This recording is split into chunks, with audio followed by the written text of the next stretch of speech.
Assalamualaikum warahmatullahi wabarakatuh.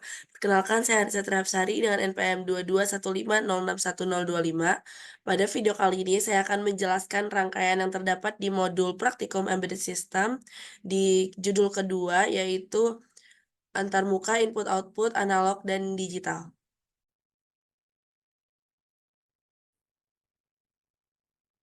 Jadi untuk percobaan yang pertama, di sini udah terdapat satu sensor DHT22, satu Arduino Uno, dan juga satu breadboard.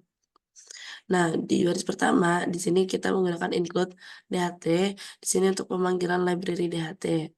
Selanjutnya ada define DHT pin 12 yang mendeklarasikan bahwasannya pin yang digunakan oleh sensor DHT adalah pin 12. Lalu terdapat define DHT type DHT22. Di sini menjelaskan bahwa tipe DHT yang digunakan untuk percobaan ini adalah DHT22. Selanjutnya di baris keempat terdapat DHT pin, DHT type. Di sini adalah deklarasi dari DHT pin dan juga DHT type ya. Selanjutnya di baris kelima, di sini ada void setup yang gunanya untuk inisialisasi awal. Selanjutnya terdapat serial bikin. Di sini adalah menjelaskan bahwa kecepatan komunikasinya itu adalah 9600 pada port serial. Selanjutnya terdapat DHT.begin.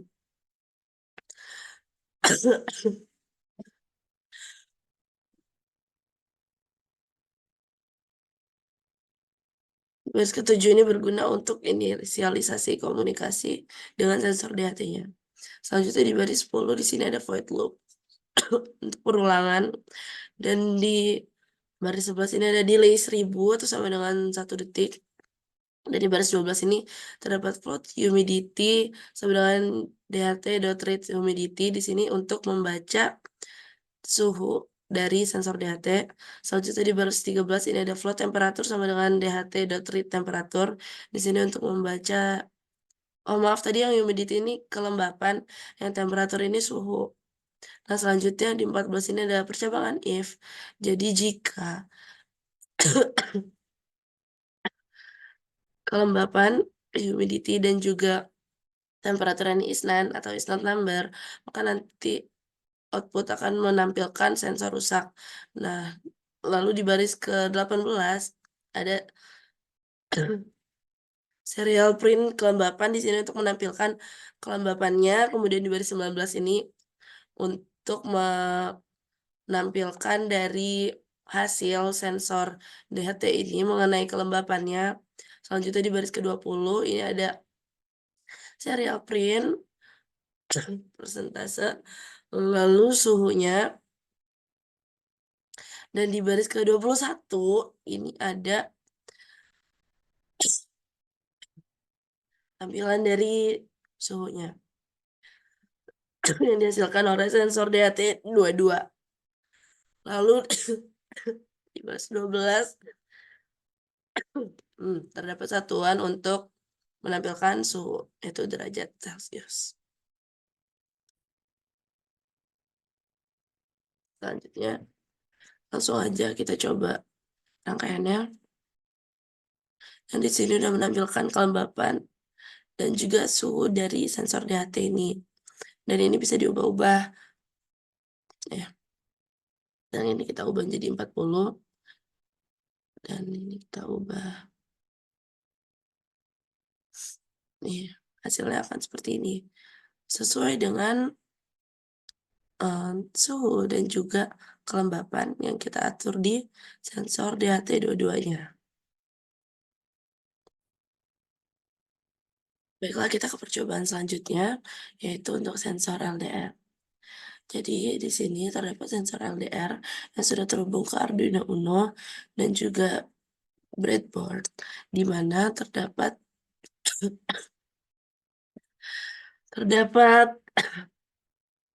LED dan juga resistor.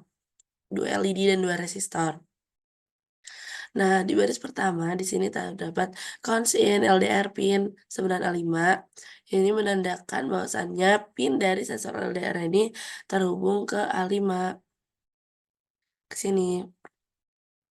Nah, selanjutnya terdapat cons in PWM LED pin itu 3.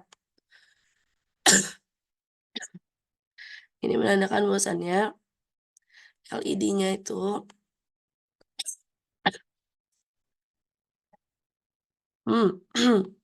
Terhubung ke 3 yang ini, di sini. Nah, lalu untuk yang non PWM LED pin itu ke yang nomor 2. Nah, kenapa ada PWM, LED pin, dan non PWM? Jadi ini tuh kan nanti sensornya itu mendeteksi kegelapan. Jadi kalau misalkan gelap banget tuh nanti LED-nya hidup dua-duanya, tapi kalau enggak itu nanti salah satunya aja yang hidup gitu. Nah, jadi di baris keempat ada void setup, di mana ini merupakan inisialisasi awal yang diperlukan. Selanjutnya terdapat serial begin. Ini juga kecepatan komunikasinya yang sudah saya jelaskan di sensor DHT. Dan di baris ke-6 terdapat pin mode PWM LED pin output. Dan di baris ke-7 pin mode non PWM LED pin output. Jadi kedua ini untuk menampilkan output dari sensor, enggak, maksudnya menampilkan output LED-nya biar nanti LED-nya menyala. Selanjutnya di baris ke-10 di sini terdapat void loop yang merupakan perulangan. Di baris 11 di sini terdapat in sensor value analog read LED LDR pin. Jadi ini nanti akan membaca analog dari hasil sensor LDR-nya. Selanjutnya di baris 12, 13 ini akan menampilkan nilai sensor LDR nanti di outputnya. Nah, di baris 13 ini dia masih terhubung ke yang baris 12. Nanti dia akan memunculkan nilai dari sensor LDR itu sendiri. Lalu di baris 14 terdapat in brightness map sensor value 0,1023. Jadi ini tuh merupakan batas dari keterangan sensor LDR. Jadi kalau misalkan 0 tadi itu kan mati semua, nyala semua LED-nya. Nah, ini nilai batasnya. Jadi ini untuk yang 0 sama 1023 itu nanti untuk LED yang nyala terus. Nah, sedangkan yang satunya itu kan ambang batasnya cuma 255. Jadi kalau misalkan nanti di set ke 255 atau di atasnya, itu nanti LED yang menyala tinggal 1. Selanjutnya di baris 15 ini ada analog right. Aduh, maaf semuanya, saya sedang sakit tenggorokan radang. Jadi di baris ke-15 ini ada analog right PWM LED pin.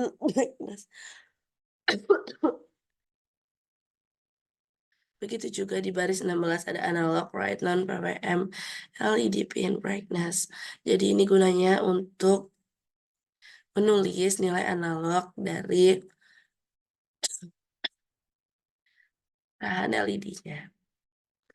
Lanjutnya di baris ke-17 terdapat delay 1000 atau delay selama 1 detik.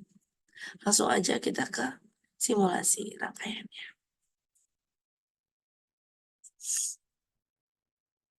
Nah, jadi bisa dilihat di sini karena nilai dari sensor LDR-nya hanya 250, yang dimana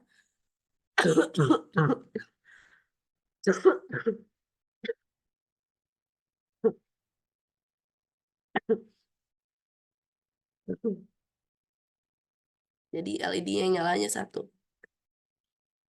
Nih, ketika kita nolkan, maka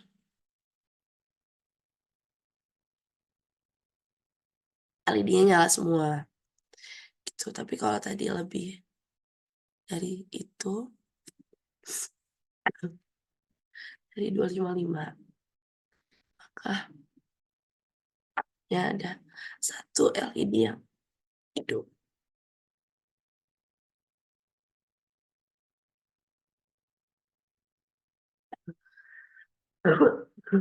Astagfirullahaladzim. Ya, seperti itu. Ya, mati ya.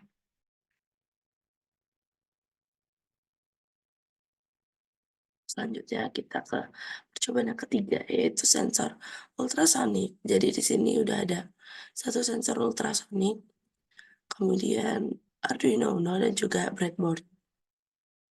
Nah, di baris pertama di sini ada define trick pin 9 yang dimana menunjukkan bahwasannya, trick pin itu terhubung ke nomor 9 yang ini.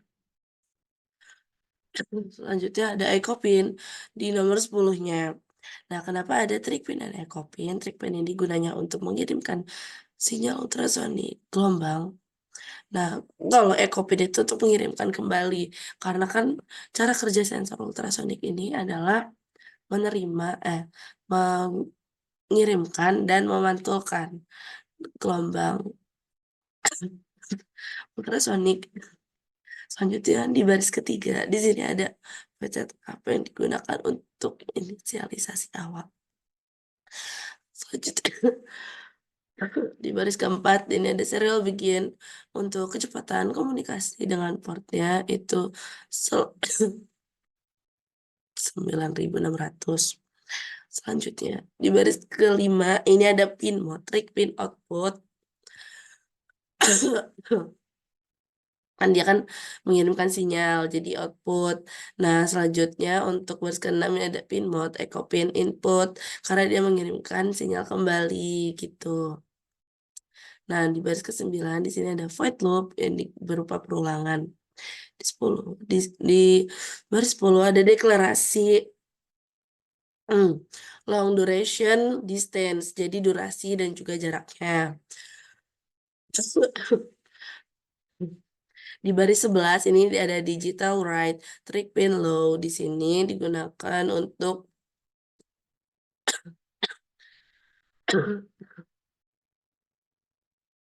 menuliskan trick pin ini saat keadaan low. Nah, di baris ke-12 ini ada delay microseconds 2 untuk membuat delay sebanyak 2 mikrodetik. Kemudian di baris ke-13 ini ada digital write trick pin high. Jadi ini untuk menulis trick pin saat keadaannya high, di mana di baris ke-14-nya terdapat delay microseconds yaitu 10. Jadi terdapat delay selama 10 mikrodetik. Di baris ke-15 ada digital write trick pin low. Jadi ini ketika trick pinnya dikembalikan ke kondisi low. Selanjutnya di baris ke-16 di sini ada duration sama dengan pulse in echo pin high. Jadi durasi dari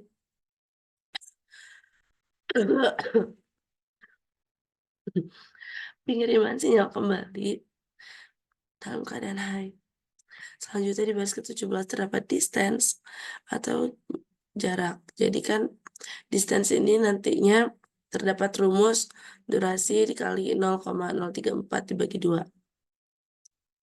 Nah, jadi ini tuh untuk menghitung jaraknya dari durasi echo pin-nya tadi itu yang di baris 16 dikali dengan 0,034 yang emang udah standarnya dan dibagi 2. Kenapa dibagi 2? Karena kan dia mengembalikan sinyal. Jadi setelah dikirim dia dikembalikan lagi sinyal. Gitu. Selanjutnya di baris ke-18 sampai 20 ini ada output yang akan ditampilkan nantinya yaitu jarak, kemudian nilai dari distance-nya yang akan dihasilkan nanti. Kemudian ada satuannya juga yaitu sentimeter. Di baris ke-21 terdapat delay 100 atau 0,1 detik. Kita langsung aja mencoba dari rangkaiannya kita jalankan. Nah, seperti ini nanti ya. Sini kita bisa mengatur jaraknya. Nah, seperti itu.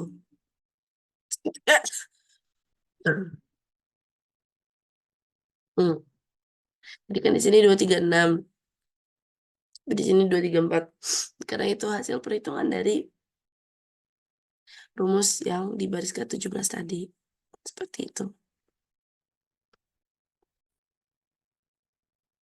Selanjutnya ini percobaan keempat, di mana masih dengan sensor ultrasonik, tapi di sini kita tambahkan buzzer. Nah, sebenarnya itu kurang lebih sama dengan percobaan sebelumnya yang ultrasonik tadi. Cuma di sini ya terdapat pendeklarasian dari buzzernya itu terhubung ke yang 11 di sini. Ini, itu pokoknya. Nah, dan di codingannya itu di bagian bawahnya di sini ada percabangan if kondisi di mana jika buzzer ini jaraknya kurang dari 100, maksud saya ultrasoniknya ini kurang dari 100, maka nanti buzzernya akan bunyi. Tapi kalau lebih itu nggak bunyi, langsung aja kita coba. Hmm.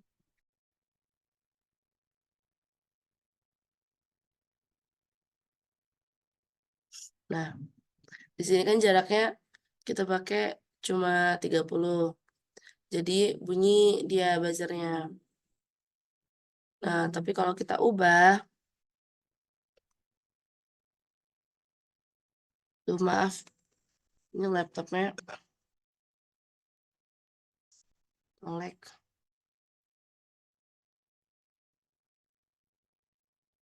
Nah, di sini udah kita ubah di atas 100, maka buzzernya udah berhenti.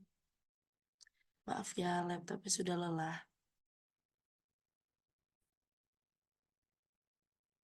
Kelas selanjutnya untuk coba yang terakhir untuk potensiometer dan juga motor servo. Jadi di sini sudah terdapat potensiometer, motor servo, Arduino Uno, dan juga breadboard. Nah, di sini ada include servo.h agar library dari motor servonya itu bisa terbaca oleh sensor. Nah, selanjutnya terdapat define port pin A5. Ini menunjukkan posisi potensiometernya itu ada di A5 pada Arduino Uno. Nah, selanjutnya ada deklarasi servo, my servo, deklarasi dari motor servonya. Nah, selanjutnya di baris kelima ini ada void setup yang merupakan inisialisasi awal. Kemudian baris keenam ini ada my servo.attach dalam kurung servo pin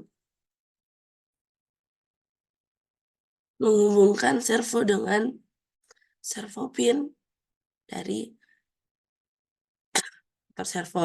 Dan selanjutnya di baris ke-8 ini ada void loop yang merupakan perulangan.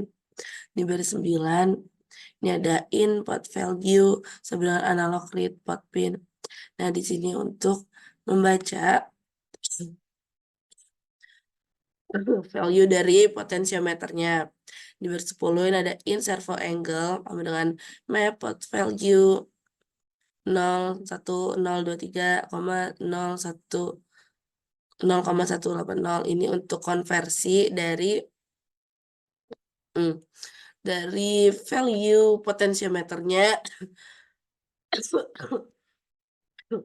di motor servonya. Nah, untuk baris ke-11 ini ada my servo.write dalam kurung servo angle. Nah, ini kegunaannya itu untuk menggerakkan motor servonya sesuai dengan sudut yang sudah ditentukan oleh potensiometernya. Nah, di baris ke-12 ini ada delay selama 15 milidetik agar tidak